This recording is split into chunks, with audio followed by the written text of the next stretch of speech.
I came to be acquainted with the Turtles on an audition call from Fred Wolf, who produced it. Somebody had fallen out of doing a couple spots or a couple characters, and I was called in to audition for him. And I got the description that said Teenage Mutant Ninja Turtles, and I went, oh, this will never go anywhere with a stupid title. I had 2 minutes to do this character they wanted. One of the characters they wanted was Krang, which was listed as an evil, bodiless blurb of a man, a chortling, villainous character, but funny. So I went, okay, he's crafty. Okay, well, I'll give him a high pitch range. I want him to pitch so he can go really high and be low and kind of crafty. And then it was a pitch characteristic. Well, I'll give him the cottony kind of sound in the back of my throat because he's a little blob. And then I went, oh, the tempo. Well, I'll vary the tempo so he can be slow and even. Then he can get very fast if he wants. Then rhythm. Well, I thought about, maybe a kind of undulating rhythm because like Katharine Hepburn, sort of like Katharine Hepburn meeting Ernest Borgnine in an alley for acid indigestion, which led me to the kind of a disgusting chortling thing. And so, boom, all right, Pat Fraley, take one. Well, so you didn't find the turtles? This is what I get for surrounding myself with idiots. I remember Slash, and the first thing that came to mind was the picture. Oftentimes you get a picture of the design of the character they have in mind.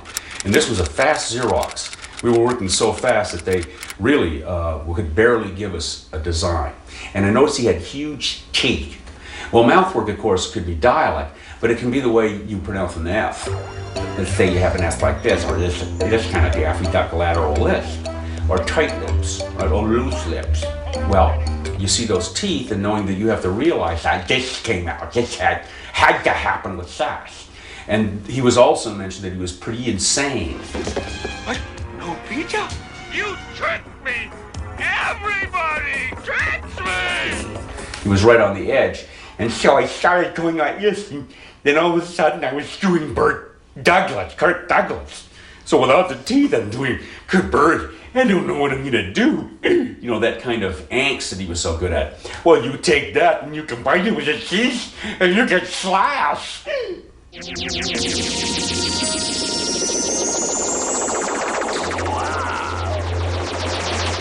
Yes, it was the first time in my entire career that I actually got my boys asking me questions about what Daddy did when he went to work. My boys were all right there in elementary school. They weren't aware, because I was very careful about what they watched on television. In fact, I don't even think we had cable at that time. But they heard from the other kids, and they found out about this. And that was a marvelous era for me, particularly because during auctions for the school and to raise money, they'd auction me off to call a Cub Scout group or a birthday party and talk to each kid as Krang. And the great thing about Krang was he's so nasty, they loved it, and I'd go, what's your name? It's Bobby. Who cares? And I could get away with that. Get the next kid on. I'm doing Slash now. Get the next kid on. And they just loved it, and I was able to be, auctioned off to call nieces, nephews, call people at birthday parties, and that was a joy. As is often the case with a show that becomes incredibly popular, certainly in our culture, the first seasons we were allowed to ad-lib a great deal, come up with lines, up the lines, and then as it became more popular, they became a little more careful about how much ad-libbing we did, and we'd almost like submit 5 ad-libs and get one through, and beg for that one. Come on, that's so much better. Come on, man. It's just like, I have to say that a great amount of the success of Teenage Mutant Ninja Turtles, certainly in the performance, was that they let us go. They gave us rein. Even in the second, third, fourth seasons, they trusted us enough to give us a lot of rein, and it was wild and woolly in that session.